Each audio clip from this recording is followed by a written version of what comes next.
तिब्बत नेपाल सरहद पर अचानक आने वाले शदीद सैलाब और लैंड स्लाइडिंग की वजह से बड़े पैमाने पर जानी और माली नुकसान की इत्तलात हैं। नेपाल पुलिस ने सैलाब से मुतासरा इलाकों से अब तक 270 लाशें बरामद करने की तस्दीक की है।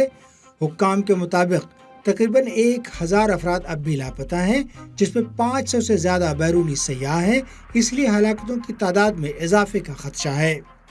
इस दौरान मुतासरा इलाकों में बड़े पैमाने पर हंगामी इमदादी कार्रवाइयाँ जारी हैं। उधर चीन से मिलने वाली इत्तलात के मुताबिक तिब्बत के मुतासरा इलाकों में लापता अफराद की तादाद 558 है, जिसमें 260 गैर मुल्की शहरी शामिल हैं।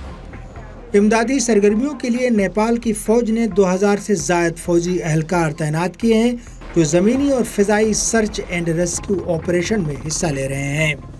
मुतासरा इमदादी कारकुन भी जिंदा बच जाने वालों को तलाश कर रहे हैं। अरजियात से मुताल्लिक एक अमरीकी इदारे का कहना है कि ये सैलाब ग्लेशियर के फटने और मलबे के बहाव के सबब आया।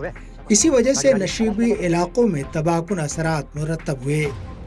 हुक्काम के मुताबिक तिब्बत के मुतासरा इलाकों में गैर यकीनी मौसमी हालात, दुश्वार गुजार इलाके और दूर इफ्तादा जोग्राफिया इमदादी कार्रवाइयों को मज़ीद मुश्किल बना रहा है।